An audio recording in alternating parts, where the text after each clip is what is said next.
Alright, what's up everyone? Mecha here, and I hope you're ready for some unpopular opinions. One of my favorite types of videos to make. I haven't had the chance to do one in a while, because a while back there was another unpopular opinion thread, and thought it was cool to just pick a couple of them and have an excuse to excuse a couple of different topics. First of all, unpopular opinions, just a general couple things I want to say about them.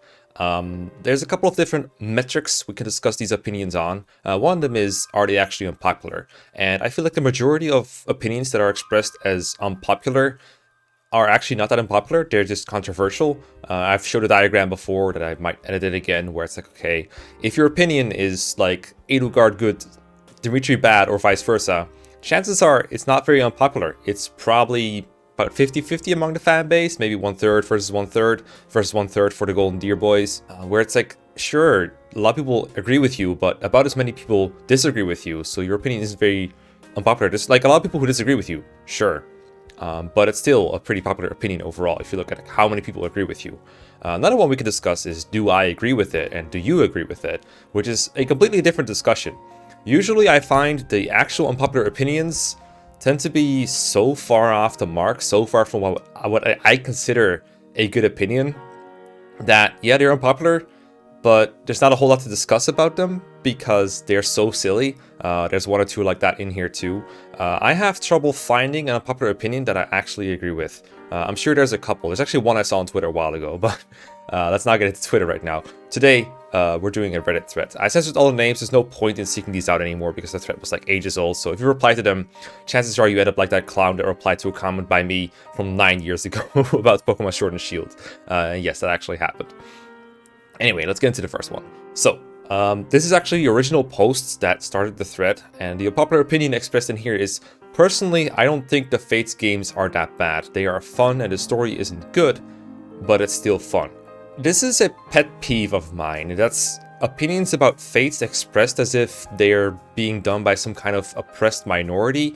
Now, before you lynch me, hold up here. I do actually I haven't turned around on Fates or anything. It's still not my favorite segment of the Fire Emblem franchise, but I've come so far as to admit that at the very least Fates has its pros that I can see being fun for a subset of fans, and those fans are not any worse or less Fire Emblem fans than anyone else. But that doesn't mean that I think that Fates was a great direction to take for the series. I actually really dislike the Fates stories, for example, to the point where I really hope they never go that direction again. Sometimes it presents like a fake dilemma to fans, I feel like, where people feel like they have to choose between gameplay and story because Conquest had good gameplay and bad story, and Birth and Revelation had, well, they kind of had neither, in my opinion. I mean, some people find them good. We'll get more into that later. But also, like, Fates fans aren't really oppressed. Like, these games are really popular. They were really popular when they came out. They were controversial too. But, you know, it's not a coincidence that they sold so well, and a lot of people still play them to this day. Like, these games are fun for a large group of players. Like, they came after Awakening and they still did relatively well. It's hard to compare sales figures for Fates because they had 3 different versions. And, for example, compared to like 3 Houses of Awakening, it's kind of tough to do, but they sold really well. And so, don't worry, if you like Fates, there's probably someone like you, probably in your neighborhood somewhere, or at least your internet neighborhood, that you can talk and enjoy Fates with. Like, I just know so many people that are like, oh, I like Fates, woe is me, poor me, I'll get lynched for this. It's like, don't worry, guys. It's not that controversial to like Fates. It's not that unpopular. You're good. And personally, for me, I've been trying to find a way to get back into Conquest. I've gone into my problems with Conquest before, where I can really appreciate its design and difficulty, but I find it so exhausting to play because I'm not used to the Fates mechanics yet. I think I found a solution to it, but you won't see that for a while longer. But then Birthright and Revelation, I can't say I enjoyed, but part of it might have been that I didn't really enjoy the customization features of Fates very much. I didn't really have the knowledge to explore them, and I feel like if I'm using these kind of customization features, I want to know what I'm doing, sort of, so I can plan better. And that requires some level of familiarity that I just don't have with the Fates mechanics. But if I revisit those games sometime in the future, which is not unlikely, you know, they are Fire Emblem games, and I tend to cycle through them, then I'm probably going to give it another go and see if I can enjoy it more. Because this is the similar opinion that I would have on Awakening, for example, where I would always say I'm not a big fan of the child mechanics and pairings and skills and skill inheritance and, you know, skill emblem in general. But I actually really enjoyed my Awakening playthrough, and I really enjoyed all the kids that my fans made me do. and trying them out and trying like different skill sets and stuff. There was some enjoyable moments in there. So if I can turn around a bit on Awakening, I'm sure I can do the same for Fates. So personally, I wouldn't say that the Fates or even like Awakening are bad objectively. It's just every Fire Emblem game is very different, and every Fire Emblem game has different pros and cons, and which one of these you like the most are probably the ones you get attached to, and whichever ones have, you know, cons that you can easily ignore, you'll take that. Like, for example, Shadows of Valentia, we'll get into it later, has a con that I find very easy to ignore, but others might not. And so, Shadows of Valentia is one of my favorite games. Spoilers, we'll get into Valentia later. Anyway, next one. Alright, we're taking a break from Fates for a bit to talk about Eirika. This orange person writes, I would have done the exact same thing Eirika did if my best friend told me it would save his life. Having emotions for someone that close to you does not make her dumb or the worst Fire Emblem protagonist. This is... I'm not sure how unpopular of an opinion this is. Like, I'm legit not sure how many people think Eirika dumb or Eirika bad. I say those as if they're the same thing, but I feel like a lot of people who discuss Eirika and what she does, they usually refer to the moment where Eirika gives the Sacred Stone to Leonie and then turns out she got duped by the Demon King. It could be interpreted as Eirika dumb, but that does not mean Eirika bad character. It's the same discussion on a different spectrum as, for example, Makalov bad character because Makalov bad person. That's not how characters work. That's called a character flaw, and it can make a character interesting and fun to discuss and even likable. Perhaps because you relate to these flaws, or because you know someone who has these same flaws and you find it interesting to recognize that kind of stuff in characters. You like seeing people you know reflected in fictional characters. It gives you some sense of, I don't know, some sense of fulfillment, I guess. It's not something I personally look for in a Fire Emblem story, but I can see why it would be fulfilling. So for Eirika, one of her main character traits is that she is naive and tries to see the good in people. And this is not bad for a character to have. And a bad trait for a character to have is that they could be, for example, inconsistently characterized, that they are portrayed as naive in one scene and they are not naive in another scene, and that makes them kind of confusingly written and not very consistent. But consistency is a good thing for a character to have in general, and Eirika, to me, seems pretty consistent. If you look at Eirika come in, for example, chapter 6, when she gives her bracelets to Novala, the shaman boss, in exchange for some of her citizens' lives so that they don't get fed to a giant spider or something like that, she tries to do it, and then the guy takes her bracelet and then he feeds him to the spiders anyway because this guy was conning her. And then Eirika got kind of punished for being naive. It was a character flaw that was legit gonna be damning for her, because not only did she give away the bracelet that turned out to be the key to something very important, but her citizens got fucked over anyway. Of course, they saved the day because, you know, you're probably going to kill the boss before the spider gets to the citizens, hopefully, but that is something left up to you in gameplay. But you'll always kill Novala in a successful run of Sacred Stones, and so you can still save the day despite that. So, but Eirika almost got punished for that, and I would say there's probably multiple options, multiple occasions like that in the story where Eirika gets actually punished. Let's move on to the next one. Okay, so this bit is about Fates, and less about Fates itself, and more about Fates and how it is communicated about to newer players. Let me read it out. Yeah, but some people hyperbolize that it's basically unplayable because of the story.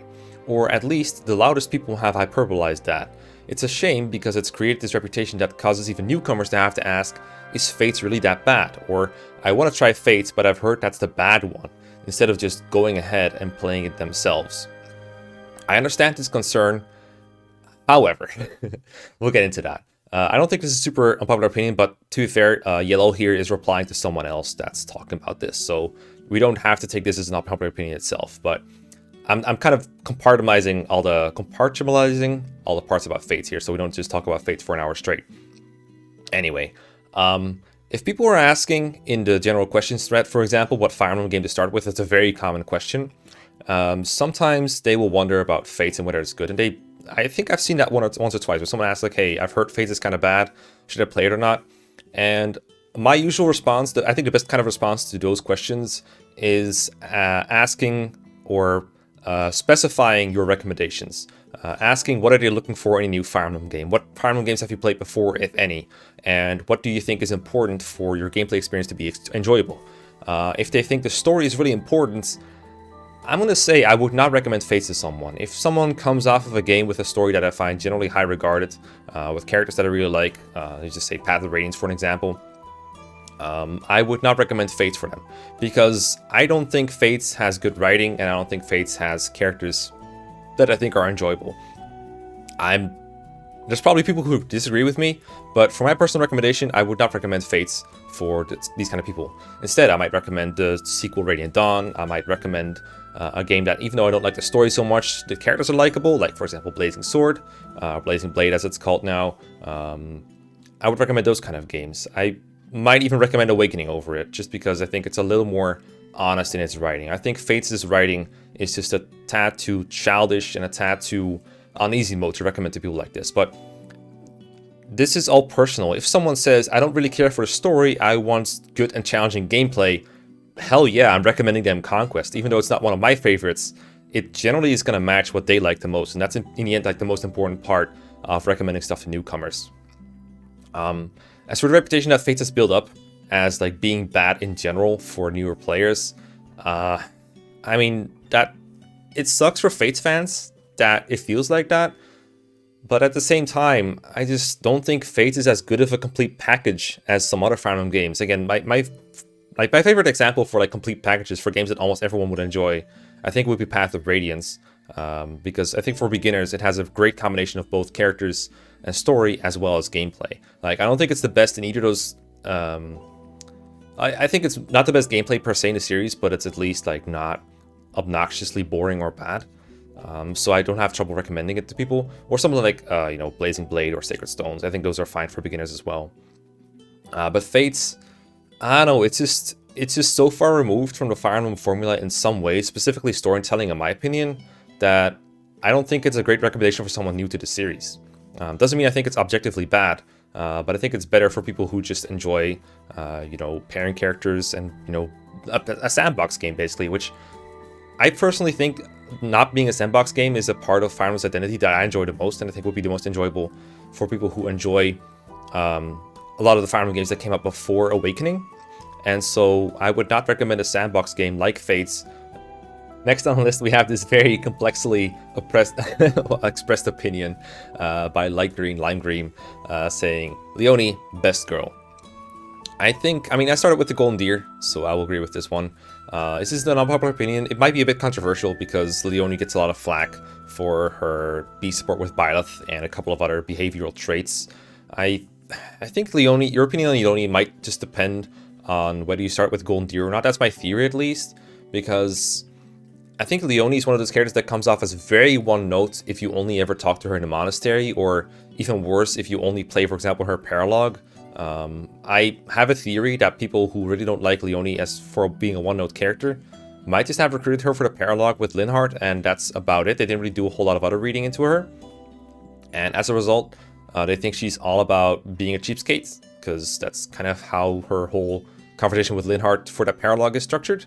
Even though there's a pretty good video by General Van, actually, who hasn't made many videos, but he's made one about Leonie, and he like went through all her supports and realized, you know, she doesn't actually talk about Byleth or Geralt all that much, like at all, like maybe 2 or 3 supports max, and most of her other characters supports are about other stuff, which personally it never really bothered me either. And I started with the Golden Deer, so I got to see a lot of Leonie's supports just by using her through gameplay.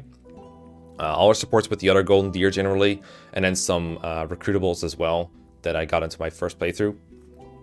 And I didn't really find Leonie very annoying. But I remember Leonie is one of the more controversial characters at first. I think nowadays, it's not a super unpopular opinion. You can tell he got 57 upvotes, so I think this guy's doing fine. I think he has expressed a very mild opinion overall. I like Leonie, it's pretty cool. I think one of the best parts about Leonie is I just think her voice acting is really good and very...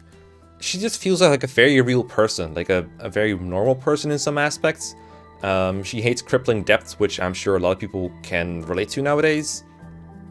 And I found, especially like, I think I've said this before, maybe in this exact type of video, her voice acting in the monastery, the one after Geralt dies, is super amazing. I don't know how anyone can ever pull that off without, I don't know, that's what you're an actress for, I guess. It's a really good voice acting. Probably my favorite bit in the whole game, and it's like 2 lines. It's really good.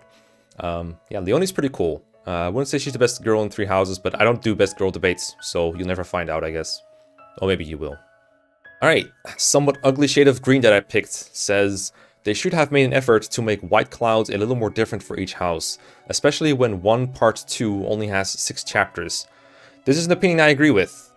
It's also an opinion that almost everyone I know agrees with. Have you ever heard someone say, you know what, the White Clouds chapters, they are too different. They should be more similar, because otherwise it's like a little unfair. No one disagrees with this, which is why it's probably sitting at a positive number of upvotes. To be fair, it has less upvotes than the Leonie one, but like, how is this supposed to be unpopular? Like, this is a thread for unpopular opinions. So why is this here? There's no one who disagrees with it as far as I know. But yeah, Three Houses is basically the same. It has like 1.5 routes total, maybe 2.5 if you're being generous. With like Golden Deer and Silver Snow being almost the exact same Part 2, Blue Lions having a lot of overlap as well, and then Crimson Flower is like the only significantly different routes, but it's still a lot of the same, just in reverse. A lot of the maps are the same, but in reverse. So like 2.5, 1.5, and then White Clouds is basically the exact same. Like, no one disagrees with this. That doesn't mean it's a bad game. It's just one aspect that you might find grating if you're playing through it multiple times, which a lot of people do because they want to experience all the routes. Again, evidence that this game was supposed to be played once and then everyone just shares their experience online and never touches the game again, I guess. I think that was the developer's idea. You play this game once. Which is why they included a new difficulty called Madding months after release. So you can only play the game once. They really need to think this through better next time. Also, please stop doing route splits. Please. Please. Alright, Blue has this uncontroversial opinion. Incest may be nasty as hell, but thankfully it continues here. But removing it from a remake of FE4 would make the game feel less gritty and real compared to other games in this series. Again, I don't think this is a very unpopular opinion among people who have played FE4 and understand its story. I've heard it said before, and I think I've even propagated this opinion before, that FE4, it may have its fair share of incest, a little more than you're supposed to in a game that's not about Alabama. But, you know, it kind of makes a point about incest that it's kind of bad. You know, it literally birthed the Antichrist by doing it. But at the same time, I can't really say I hold this opinion true to my heart anymore. Like, it's not exactly how I feel. Surprised it may be that my opinion changes over time depending on takes I read by other people. I try to be open-minded about them and kind of change my mind. And I don't think you can really fairly say that the point that FE4 is trying to make, or that one of the points that FE4 tries to make, is incest bad. I think I wouldn't say it overly glorifies it, but it's a little weirder about it than that. Because, for example, there's a lot of accidental-ish marriages between cousins that you can do in that game that either gets like played off as a joke, or the game seems to want you to do it but not explicitly say that it does. Think of things like Larce being the daughter of Lex, and then she has which is one of the more canonical pairings for Eira. Like, she has 2 lover convos, and one of them is with Lex, and then she has 2 cousins that can just fall in love with her real quick, like Johelvir and Johan, and Lex is one of the more popular pairings for Eira because the game pushes it that way. Why is the game trying to do that? And then Larce isn't even done there. Like, she also has a pretty quick pairing with Shannon, who is always going to be related to her. Now, to be fair, it's a medieval-based game, and marrying cousins is not exactly the same as marrying like your sister or a parent or whatever. It's like a step closer. Cousin marriage is considered acceptable in some places, so it's not the same as the sibling incest that, you know, happens canonically. I'm not gonna get into like exact spoilers here if I can avoid it, but you know what I'm talking about. And then on the other hand, you have like that one village, just like an old man that goes like, oh, if 2 minor holy bloods marry and they make children, they make major holy blood, but don't do it because it's bad, ho ho ho, or something. That's like I think the main conversation people are referring to when they're trying to say that the game is explicitly trying to discourage this kind of shit. But at the same time, they made that mechanic where, you know, if you marry Holden and Eira, I don't know why Eira and her daughter are involved in all this so much. If they marry each other, they get major holy blood. Like the game is kind of pushing it. It's kind of uncomfortably pushing this idea that incest may be good actually. And then the worst one is Eris having a conversation with Nana, where I think Nana goes something like, haha, wouldn't it be funny if we were cousins and then we married? Haha, just kidding, unless. That's a weird combo. I haven't fully grasped just how weird Japan can be on this kind of thing. And it's slightly discomforting, and I think just saying the whole point of FE4 is incest bad, I don't know. I'm not completely sold on it yet, but I do think in the end it's unfair. At the same time, like the opposite is still like unfair to say as well. You can't just say FE4 is all about incest, ha ha ha. That's obviously not true. It's not all about incest. It's not even like how do you put this? It's not glorifying incest unconditionally. You know, that's also not what it's about. If anything, FE4's themes are a lot more complex than that. But yeah, that's actually not super related to the opinion that's being expressed here. I just thought it was a related topic to explore, because I think the opinion itself here is not super unpopular or interesting. It's just like, yeah, I don't think you can't really remove incest from FE4 and keep the same story. Like it kind of has to be there for the entire conflict and thing to work. So if you remove it, what are you even left with? Just Sigurd instead of seizing a bunch of castles, I guess. I don't think we're here for that. So yeah, you can't really. It's like such a big piece of it. It's like trying to remove Corn from Fates. It's like trying to remove Nurgle from FE7. There's not going to be a whole lot happening if you remove that one super big puzzle. You have to rewrite basically everything to the point where it would no longer be the same thing. Ah yes, the opinion about Birthright and Revelation gameplay. Let me read through it first. Birthright Rev gameplay is better than most games in the series thanks to mechanics like revamped pair-up stats, finite and consequential reclassing, passing classes through supports, advanced transfer movements, and cool gimmick weapons. There's more to building your units than get kills to make their numbers go up, with a more flexible skill system and even more class rebalance that really rewards you for planning in a way that just isn't possible in other Fire Emblem games. The sheer amount of flexibility allows repeat playthroughs to be way more interesting than just using a different selection of predetermined characters with their predetermined roles. I will say I'll give it points that Birthright and Rev gameplay being better than most games in the series, that's probably pretty unpopular. I think even Fates fans are often going to be ones that say, yeah, Conquest good, and then the rest's not. And I've actually explored this kind of opinion before on my own. There was like someone who made a video about Birthright is good actually, basically. That was like the entire concept. I'm really sorry, I forgot who it was made by. But it was pretty convincing, and it actually made me to go like, okay, I might just try out Birthright Lunatic real quick. And that led to my first and only, so far, Birthright playthrough. And I think on paper, all these arguments are pretty good. Things like the Fates mechanics that they're all mentioning, I think all those are good mechanics that once you know your way around them, you can have a lot of fun with them. And as I said before, the lack of familiarity that I personally have with them and the mental exhaustion I get from playing these games makes it a little less, I don't know, it makes me want to explore it less. For Birthright specifically, it was just so much less painful for me to play it by just going Real Mago Burr than trying to use my other characters, because they just couldn't keep up with the enemy power creep beyond a certain points to where like, okay, I want this game over with, because it wasn't super interesting by itself to the point where I wanted to not do that. So in both Birthright and Rev, actually, I kind of just end up going Royals kill everything, because the gameplay itself wasn't enough for me to keep me interested. But that is my personal experience. That is not something that applies to everyone. I know I'm not the only one with that opinion. I'm not going to pretend it's controversial. But somehow the games didn't hook me the way that other Fire Emblem games did. And I have a pretty good tolerance for somewhat uninteresting map design. I like Genealogy as a game overall, even though it doesn't have the most interesting map design or gameplay. It's mostly just square armies go attack you. FE6, not a game that's like super lauded for its map design or enemy compositions, even though I think it's relatively good. I still like it quite a bit. Shadow Dragon has pretty good map design. What's a game that's like not great map design? FE9, Sacred Stones even. I like all those games and their map designs generally speaking, and I find them way more interesting to replay. Whereas for Birthright and Revelation, I'm not super tempted to go back into them. But it's really hard to pin why exactly that is, because I actually agree that all these mechanics that are being named are good. I just don't think they were enough for me to like them that much.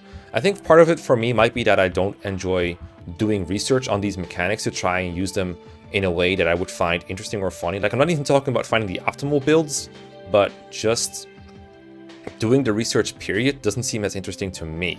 I prefer what I did for Awakening, for example, where I did a Let's Play and then asked my Patreons to basically just not bribe me, but basically just like vote on a poll or do suggestions on what units to pair them with. Because I don't like doing research and that kind of stuff. I don't like doing eugenics. I don't like figuring out exactly who to do with who, for the most part, unless it's on like a very surface level thing. Like, for example, building supports in FE6, I had some decisions to make on like, do I support Lance with Roy? And if so, do I kill off Lance or not? To an extent, I found that was interesting. But for example, I think Birthright and Revelation and like My Castle, it goes a bit too far in that direction. I don't enjoy that direction of Fire Emblem very much. What I enjoy more is having these pre-built characters and trying to use them, sometimes in a way that the game might not intend. I think of like using Ileana with knives in Path of Radiance. I think it's really funny to work within the limitations of a character and try to make them do funny things and try to use them even if they're supposedly bad, or if they're really good and they're just really fun to just destroy the game with. That's what I personally enjoy. And I don't know how many more of me are out there, but I know that I'm not the only one. I'm definitely not the only one. But yeah, like I said, it kind of just... That's how it is for me. I can't really finish it off any better than that. I think I've made my point here.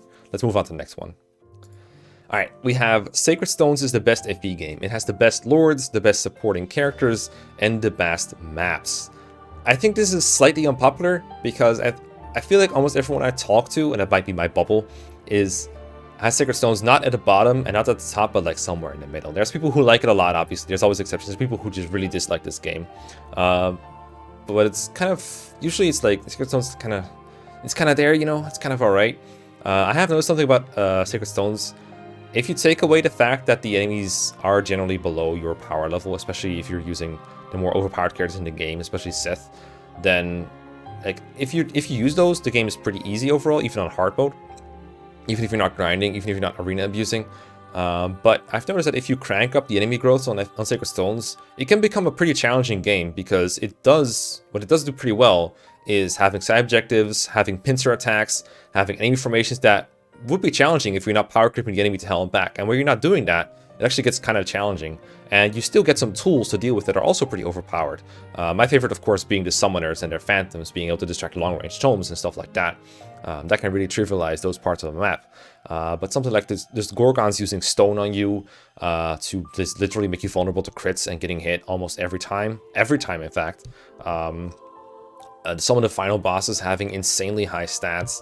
But just the Phantom Ship, Last Hope. There's a lot of maps in Sacred Stones that get a lot more difficult if you have enemy stats crept up. But the enemies don't have those stats in vanilla game. And I don't think it's fair to judge Sacred Stones based on what you can do by modifying it. But I want to mention that because I just want to say that the maps in Sacred Stones, I think, would be a lot better if the enemies were actually threatening. Now, Vanilla Fire Emblem 8, I find it very enjoyable. I wouldn't call it my favorite, but I can see someone and why they would like it. I don't know about the characters. I think part of why I don't like the Sacred Stones characters that much is because they all feel a little bit... Like, I think all of them have a serious expression in their portrait, almost all of them, and that makes them a little bit plain to me. Like, if you look at, like, Seth, and if you look at, like, Eirika and Ephraim, they're all looking, like, stern and serious. It seems like these people just don't like fun a whole lot. There's some characters that have, like, a bit of a shitty smirk on their face, like Colm and Joshua, but they're the exception, not the rule, and this is something that I personally find that makes the game characters a little bit more subdued and unfun. I like a little bit more personality in my characters than the Sacred Stones cast tends to express through their portraits. Now, I haven't explored the supports very much, so I can't say a whole lot about that. But yeah, that's my Sacred Stones thing. I think one last thing I want to say about Sacred Stones is I like that it involves more characters than just a lord and like their immediate sidekicks. Late in the game, you have conversations between like 6-7 different characters, generally, I think. You got like Eirika, Ephraim, Seth, Murs often involved, not all the time. There's usually like some kind of royal person they're talking to, like what's the name, Hayden, I think, the king of Frelia, or like one of the guys they're visiting, like Rouston or something. There's usually more conversation going on. Inez is often there. Stuff like that is going on quite a bit in Sacred Stones, whereas I feel like that happens less in a couple of other entries, especially FE6, for example, where it's usually just Roya Mernless and then Guinevere popping in every now and then. That game is seriously lacking in that regard. I like that part of Sacred Stones. It stands out a bit. Sometimes it happens a bit much. There can be too many of those characters. I think Fate suffers from that every now and then, from the top of my head. I think another game that has that balance down pretty well is Path of Radiance. I think Path of Radiance, it has like Ike, and especially early on, has like all the Grill mercenaries popping in and out of the conversation very well. And then later on, you get like Tanith in there every now and then. Sigrun is in there, Sanaki, stuff like that. It makes it more lively when it's around like 5 or 6 people talking. Here we have a very interesting one. I told you we'd get into this. Great person says Shadows of Valentia was a good game. I might think, why am I even including this? This is not by any means an unpopular opinion. Everyone loves Shadows of Valentia, right? And I think the answer is, at least on the subreddit from what I've seen these days, there's a lot of criticism on Shadows of Valentia for a lot of aspects that I think it's totally fair to criticize it for. The story, it's lovely presented, but it's if you really analyze it, it can come across as really hollow. I'm not the best at getting into the whys and hows. I can briefly try to paraphrase some grievances that people have been airing lately, but I'm not super great at representing these arguments. So if you want to know more about it, just run a search on the subreddit or ask around. Maybe drop a hot take in a chat somewhere on Discord, and people will enlighten you a bit on why Shadows of Valentia a bad story actually. But some complaints I've seen. One of them being almost too perfect, almost flawless. Everyone loves them. If almost an avatar, then it would be seen as just sucking up to an avatar, which nobody really likes besides people who like that stuff. But a lot of people dislike it. Celica is...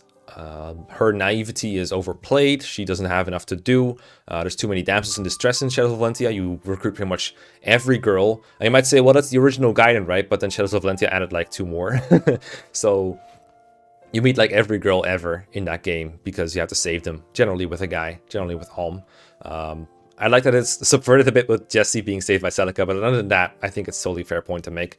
And then everyone loves the presentation, but there's only so much you can say. Well, music good, voice acting good. That doesn't really get you a whole lot of discussion going. What you can discuss, for example, is that the gameplay is very unexciting and non-interesting. Now, this is something that I like to ignore about Shadows of Valentia because I can enjoy the presentation so much that I can just ignore the gameplay not being super interesting. And to some extent, I enjoy discussions about optimizing the characters despite the gameplay being just route map after route map. I will say, I like a tweet that Bopper made a while ago where he said, hey, people aren't ready for this, but a single cavalier in the corner of the map that comes towards you is actually good because it's basically reinforcement that you can see coming. And I'm like, you know what? I like that take. I'm gonna copy it for my video. I actually really like that idea because when you think about it, we're gonna get into reinforcements later, but when you think about it, if you want reinforcements to be realistic and you want them to be challenging for gameplay without being completely trivialized, it's really hard to balance between same turn reinforcements that appear in enemy phase, at the start of enemy phase, and ones that appear at the end. No matter what, you're either gonna have it really easy or you're going to have a really bad time. And I think Shadows of Valentia, I don't know if they intended to or not, but the single cavalier in the corner of the map, you could think of that as a reinforcement that you can just see coming. Now, whether it's great design or not, I don't know, but I thought it was an interesting thing to just throw out here. People are saying that this is a good idea. Let me know what you think.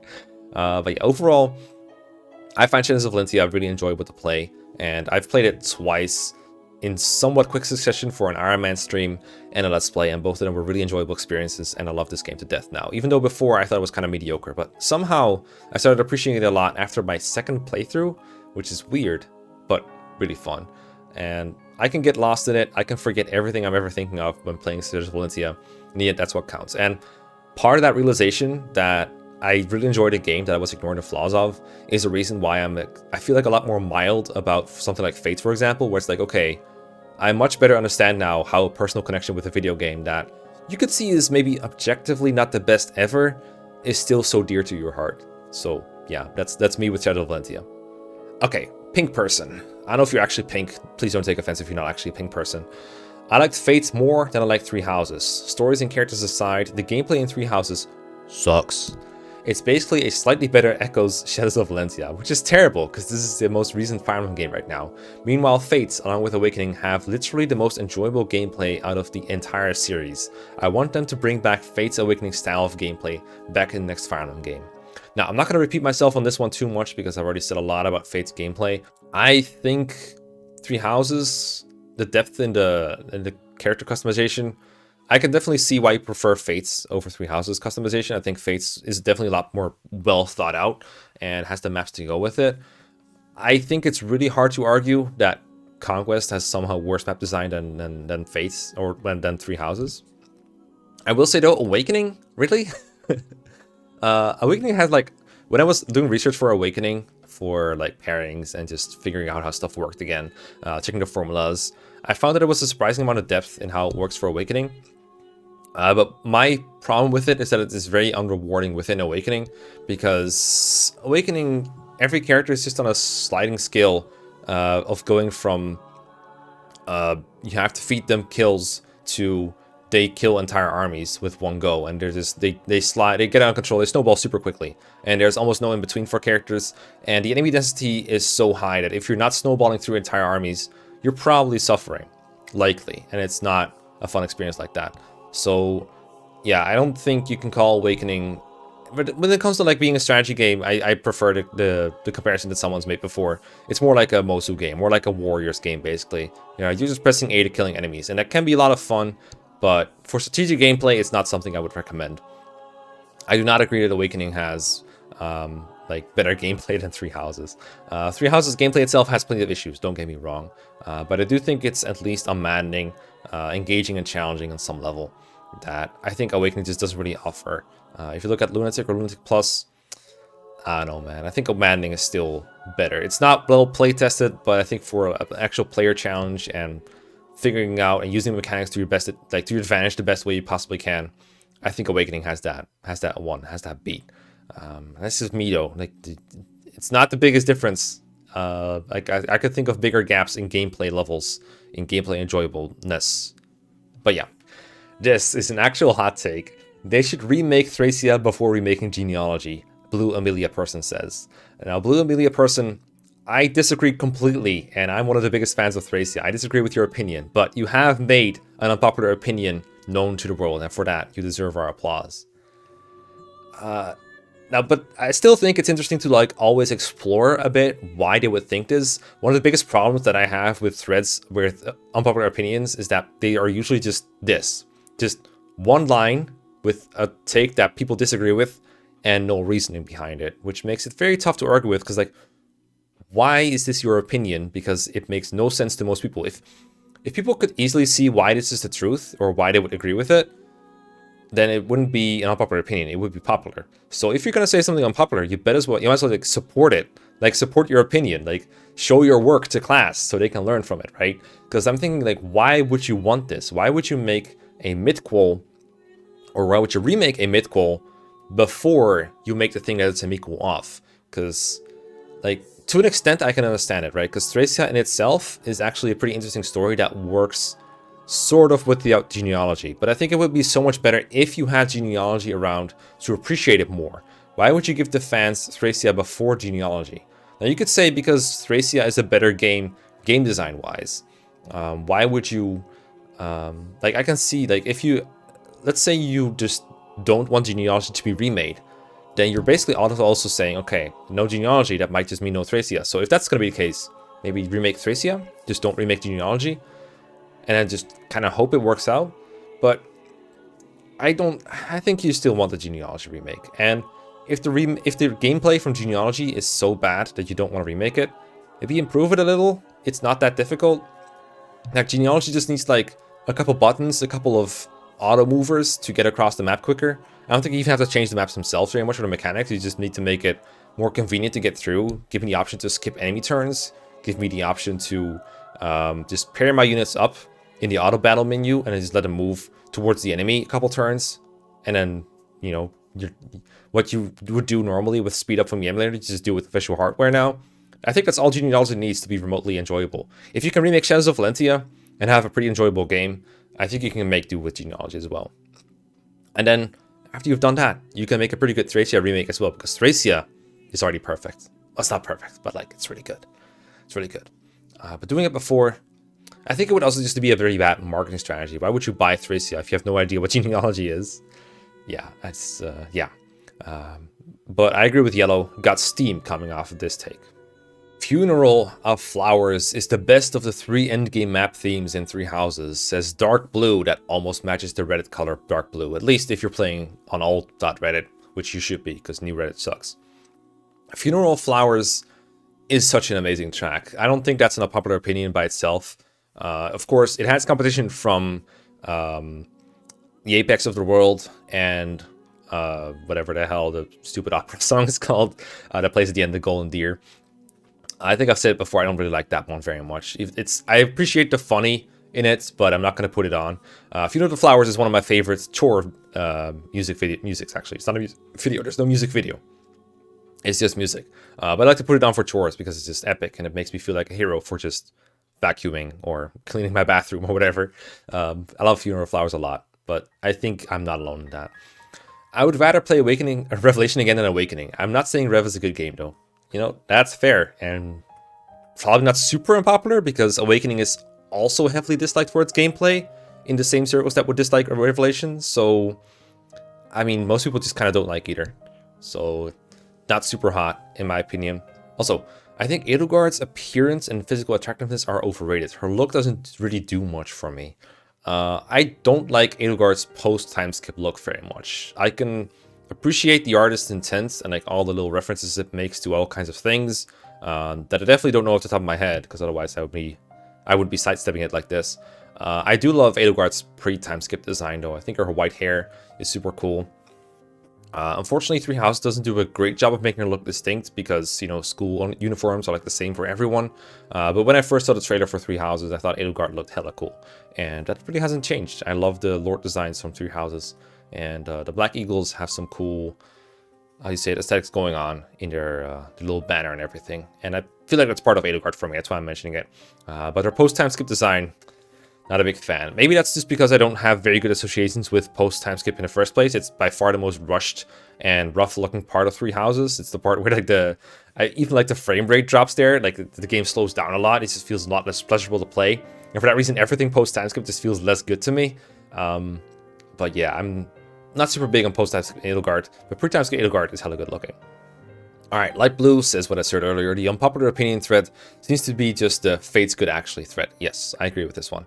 I think it's been a few years since I've said this, but I don't like full voice acting, and I wish the modern games would just give me the option to turn it off for story scenes. Wait. Oh, for story scenes, right, I guess. Because I feel like you could turn it off in 3 Houses and like echoes if you wanted to, so you can just like read it. Pretty sure you can do that. I think full voice acting has added a lot to Fire Emblem. It really changes the way you perceive characters and bond with them and appreciate them if there's someone behind them that is actually voicing how they sound. Tone and even like voice pitch and pauses, they dictate so much. Now, to an extent though, I can understand some people would prefer if they can project their own way into the game and have their own interpretations of characters. I'm someone that likes them to be a bit more defined rather than, you know, leaving it up to me, because in the end, I don't play these games to like put it in a really mean way. I don't play this game to write my own stories or my own like fan fictions. I play them because I want to read someone else's story, and then I can have an opinion whether I like that or not. And if there's a voice behind that, that makes it a lot easier to interpret. So for me, I prefer having voice acting. I will say that it does make it really exhausting for Let's Playing to have to go through a dozen supports in 3 Houses, for example. At the same time, if I'm Let's Playing a game, full voice acting is such a blessing to go through because I don't have to read through the lines, the game does it for me. So I can sit back, relax, and enjoy, which is what I really liked about Shadows of Valentia. Part of why I enjoy that game is full voice acting. But what this person says, you know, still valid. I don't like the cadence of the story dictated by the voice acting. Trying to read and listen at different speeds just annoys me and makes it hard to focus.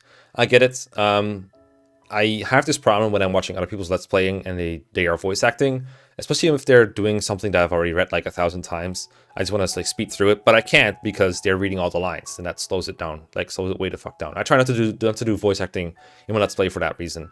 I would much prefer to read it myself or just ignore it.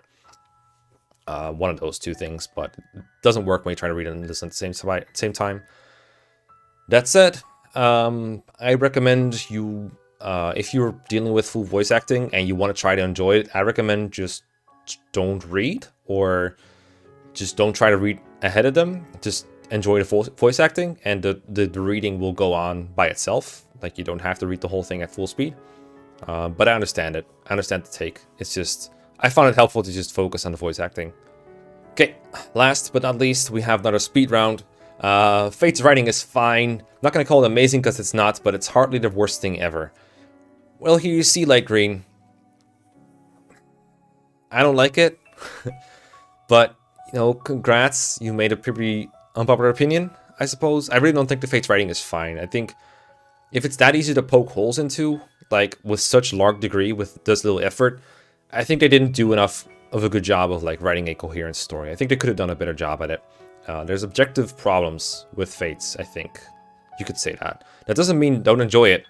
It just means I think we can do better than Fate's writing.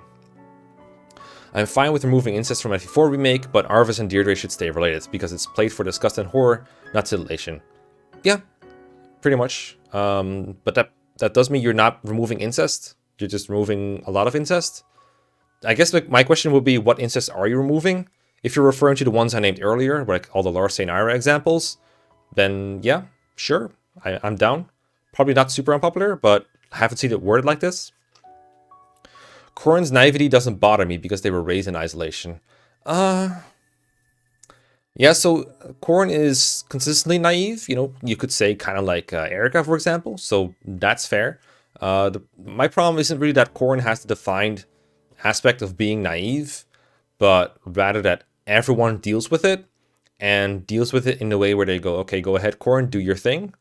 I believe in you, even though you're naive as fuck and slightly incompetent sometimes. And sometimes I do think characters bend over backwards just to keep Corrin existing, especially Garen. So yeah, but I guess that is not really strictly about Corrin's naivety. It's just, I don't know. It's been a while since I read through Fate's story. I'm not about to do it. But the Fate's problems extend beyond Corrin is naive. And I also think it's a bit overplayed in Fate, them being naive. They don't have to emphasize it as much as they do. Like, I get it, you're naive. That's the feelings I'm left with after this take and my readings of the Fate story. But it's been a while. I will not be surprised if FE Heroes shuts down at some point in 2022 or 2023. Not gonna lie, I would like that, because I don't like Heroes very much. It doesn't really make a big difference at the end for me if it exists or not. What's the thing with that though is Heroes makes a lot of money, so I can't see them shutting it down. And as far as I know, they have improved quite a bit on what they're doing with Heroes. Like, they're more diverse about what games they take characters from. They're introducing like more new heroes, and they're going by what people voted in the community. So they're not doing terrible in that regard. I know it has a ton of other problems, but what I'm saying is they don't mind pulling from their big pool of characters a lot more, and they still have a lot left. So I think they'll be fine for quite a while. I mean, at some point they could run out of characters, but they're like introducing what, like 12 new characters per year? I think they'll be fine. Maybe more like 20 new characters per year. I'm gonna be honest. There's nothing wrong with making the main villain a cartoonishly evil character. Sometimes you just need a bastard. You can have as many bastards as you want in a game. I'm completely okay with more Iagos or more Jeddas or whatever. I do think it's nice to have one or two antagonists that have some level of depth to play against, so you're not just going against an evil dude that's evil because he likes being evil. I think having a bit of gray morality is nice, having a bit of, you know, a motive of a villain that's understandable and somewhat relatable can be nice. But there's nothing in itself, in a vacuum. I agree with that. This is fine. And it's also like not that unpopular opinion anymore as far as I see. I've seen a lot of Iago stands nowadays, for example. Crimson Flower is like a hypothetical FE9 remake having a side campaign where you play as Ashnard and Jean. I can see the parallels. Unfortunately, Crimson Flower is very... It's a bit shallow. So relating it to FE9, which is the opposite, in my opinion, is like a bit of an insult for FE9. It's like a side story more than like a real campaign. But I guess they did call it a side campaign, I guess. I don't know. It's obviously really hard to like relate this one to one. I can see the parallels though, because Ashnard thought that strength should mean you rule everything. The thing about Edelgard's rule though is if she, like, I'm probably misquoting her, but from what I remember, she's like, okay, a person's talents should decide their position in society rather than whether they have crests, whether they have ancestors or whatever. But you're just creating another society where your station of birth determines where you're going in society, because probably that station is going to be related to how well you're able to develop yourself. You have the same thing in real life, right? Where if you're born in a certain class, it's really hard to move within those like out of that class. So it's questionable whether that's an improvement. But of course, that's not what Lightgreen is saying, though. I'm just like a side tangent here. One last for the speed round.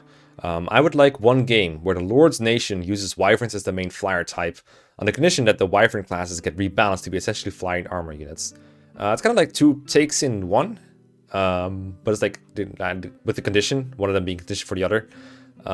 Sure, being part of the not Burn or not Macedon or whatever, that'd be alright for once. I kind of like the way FE does it though, where it has an excuse to give you really broken Wyverns mid-game, but then the reason they're broken is that you don't have them early on, except for, you know, Radiant Dawn. So I can see it. Flying armor types seem kind of fun, but we kind of had those already. We had Baruka, for example, who's kind of like that, and it was okay. But I don't know if I would like a whole like battalion of those, if that's what you mean. You probably get like 1 or 2 or 3 max throughout the whole game. It's an interesting concept. I wouldn't build a whole game around it though, but it'd be fun to see once, probably. It seems alright. Not a whole lot of temperature on this one, I think. It's just kind of like it's kind of an innocent take. It's not really hot. It's not very...